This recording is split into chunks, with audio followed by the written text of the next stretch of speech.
بھئی کس نے آپ کو حق دے دیا ہے کتاب لکھنے کا؟ کس نے آپ کو حق دے دیا ہے آپ جمعہ کا خطبہ دیں؟ وہاں پر تو جو ہے امام بخاری رحمہ اللہ کے بارے میں خلدون الحدب نے لکھا ہے کہ جب تک امام بخاری کے 5 بڑے استاد فوت نہیں ہو گئے، امام حمیدی رحمہ اللہ، اسحاق راہوی رحمہ اللہ، علی بن مدینی رحمہ اللہ، یحییٰ بن معین رحمہ اللہ جو ہے، اور امام احمد رحمہ اللہ، جب تک یہ 5 فوت نہیں ہو گئے امام بخاری رحمہ اللہ نے تب تک اپنی صحیح بخاری کو معاشرے میں نہیں لے کر آئے۔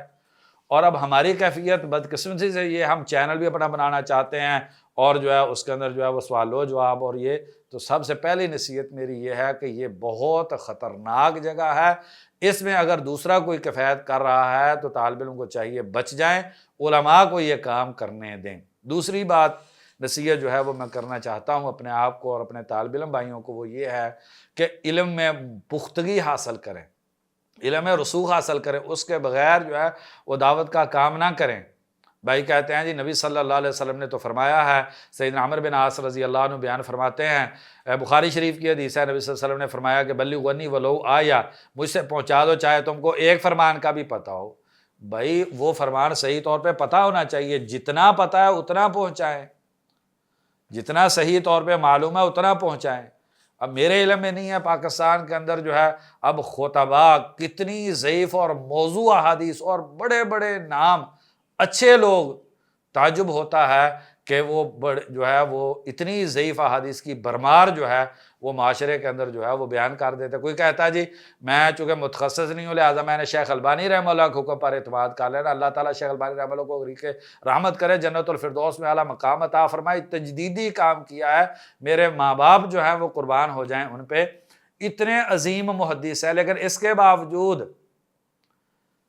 ان کے بہت ساری جو ہے جگہ پر لغزش ہے، جو ائمہ محدثین کے حکم کے خلاف وہ وہاں پر گئے ہیں۔ اب کس نے آپ کو یہ اتھارٹی دے دی ہے کہ آپ جو ہے وہ شیخ البانی رحمہ اللہ کی تقلید کریں، آپ صرف شیخ البانی رحمہ اللہ کے حکم کو پڑھ لیں اور اس کو جان لیں اور اسی کو آگے بیان کرتے رہیں، اور آگے جو ہے امت کے علماء نے، امام بخاری نے کیا کہا ہے، علی بن مدینی رحمہ اللہ نے کیا کہا ہے، یحییٰ بن معین رحمہ اللہ نے کیا کہا ہے، امام احمد نے کیا کہا ہے، عمر بن علی الفلاس نے کیا کہا، آپ کچھ بھی نہ پڑھے بس شیخ البانی رحمہ اللہ پہ۔ شیخ ابراہیم لاہم کی وہ بات مجھے بڑا جو ہے وہ جھنجھوڑتی ہے جو انہوں نے شرح نزہہ کے اندر کی ہے۔ وہ کہتے ہیں کہ 2 گروہوں نے امت کے ساتھ بہت بڑی زیادتی کی ہے، ایک فقہائے اہل الرائے جنہوں نے صحیح احادیث کو جو ہے وہ عقل، رائے اور قیاس کے ذریعے رد کر دیا، انہوں نے بھی بہت بڑا جرم کیا، اور فرماتے ہیں ان کے برابر یا اس سے بڑا جرم ان علماء نے کیا ہے جنہوں نے ضعیف احادیث کو صحیح کر کے ہزاروں ضعیف احادیث جو ہے وہ ذخیرہ حدیث کے اندر جو ہے وہ شامل کر دیے۔ بخاری شریف کی اس حدیث پہ ہم غور کریں، میں یقول علیہ ما لم اقل فلیتبوأ مقعدہ من النار، جس نے میری طرف اس بات کی نسبت کر دی جو میں نے نہیں کہی، اس کو چاہیے کہ اپنا ٹھکانہ جہنم میں بنا لے۔ میں یقول علیہ ما لم اقل فلیتبوأ مقعدہ من النار، جس نے وہ بات کی نسبت میری طرف کر دی جو میں نے نہیں کہی، اپنا ٹھکانہ جہنم میں بنا لے۔ اب کتنی ہزاروں ضعیف احادیث ہیں جو خطبات کے اندر جو ہے ہم بیان کر رہے ہیں، تقاریر میں ہم بیان کر رہے ہیں، پنجابی خطبہ کو تو چھوڑ دیں، انہیں تو کسی قسم کی کوئی شرم و حیا نہیں ہے، نہ انہوں نے دیکھنا ہے یہ ضعیف حدیث ہے نہ موضوع حدیث ہے، قصہ آتا جائے بس جو ہے اس پہ جو ہے وہ شعر سناتے رہیں۔ اور اس طریقے سے افسوس تو ہوتا ہے ان دین کے طلبہ پر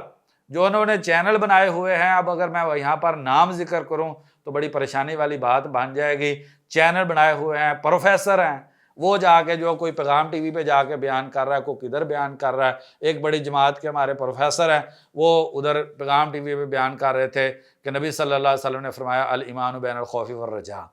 نعوذ باللہ من ذالک۔ کس نے حق دے دیا کہ آپ اس طریقے سے جو ہے وہ جا کے جو آپ کا دل کرتا ہے حدیث بیان کر دیں؟ آپ کتنے ہمارے پوسٹر جو ہے وہ چھپتے ہیں، اذکار کے پوسٹر ہیں ہمارے، اس میں کتنی ضعیف حدیث جو ہے وہ معاشرے کے اندر ہم پھیلا رہے ہیں، اور کتنی جو ہے وہ تقاریر، کتنی کتابیں ہیں۔ اب ہر طالب علم یہ چاہتا ہے میری کتاب بھی ہو اور جو ہے میرا جو ہے ایک نام بھی ہو۔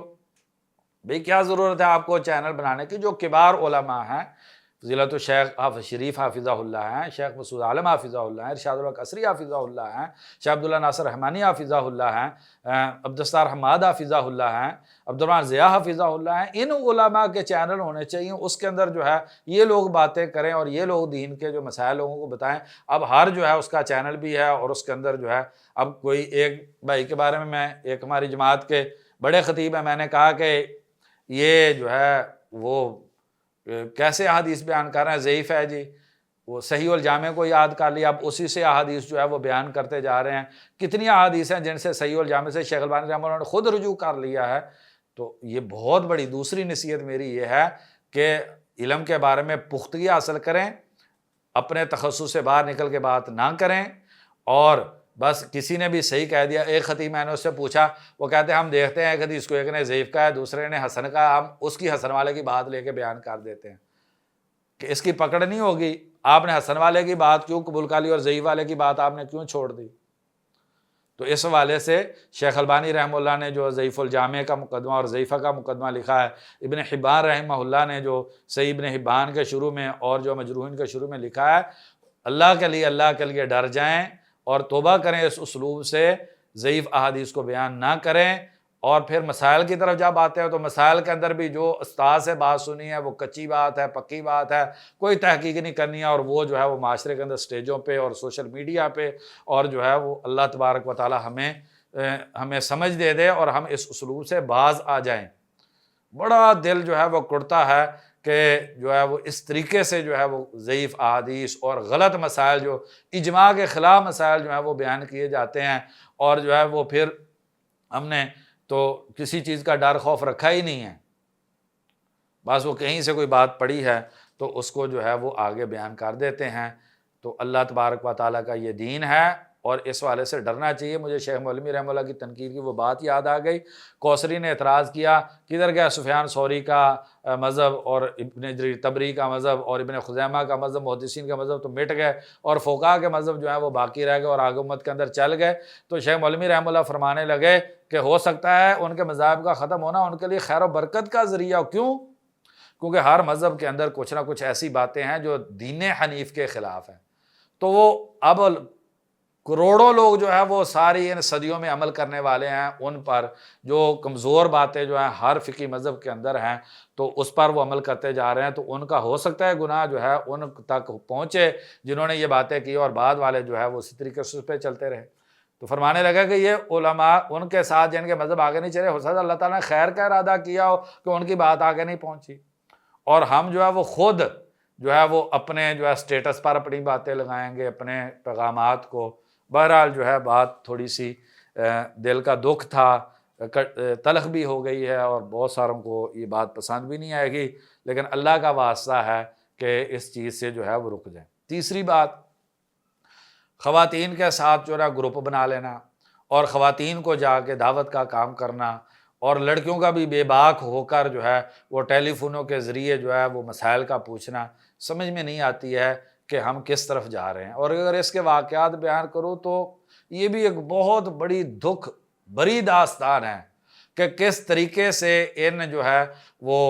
گروپوں کے ذریعے لڑکے لڑکیوں کا آپس میں تعلق بنتا ہے اور کتنی خرابیاں پیدا ہوتی ہیں۔ بہت ساری خبریں جو ہے وہ ہم تک پہنچی اور ہمارے مشاہدے کے اندر بھی ہیں، تو اس کو جو ہے وہ شرعی حدود و قیود جو ہے اس کی پاسداری ضرور کی جائے، اور دعوت کے باب کے اندر جو ہے اس کا خیال جو ہے وہ رکھا جائے۔ جتنی بات کا علم ہے اور صحیح طور پر تحقیق ہے، صرف اتنی بات جو ہے اس کو بیان کیا جائے، اور اس سے بڑھ کر جو ہے وہ بات جو ہے وہ بیان نہ کی جائے۔ اللہ تبارک و تعالیٰ سے دعا، اور بھی بہت ساری نصیحتیں کی جا سکتی تھیں، لیکن بات جو ہے وہ زیادہ تلخ ہو سکتی ہے، بات دلوں پہ گراں گزر سکتی ہے۔ میں معذرت خواہ ہوں اپنی اس بات سے کہ اگر کسی کی دل آزاری ہوئی ہے، لیکن جو ہے کسی کی دل آزاری مقصود نہیں ہے، لیکن اللہ تبارک و تعالیٰ کا دین جو ہے اس والے سے بھی ہمیں غیرت ہونی چاہیے اور حساسیت ہونی چاہیے۔ ہر آدمی کو وہ جو ہے وہ یہ اختیار نہیں دیا جا سکتا کہ وہ اللہ تبارک و تعالیٰ کے دین کا کام کرے، خاص طور پہ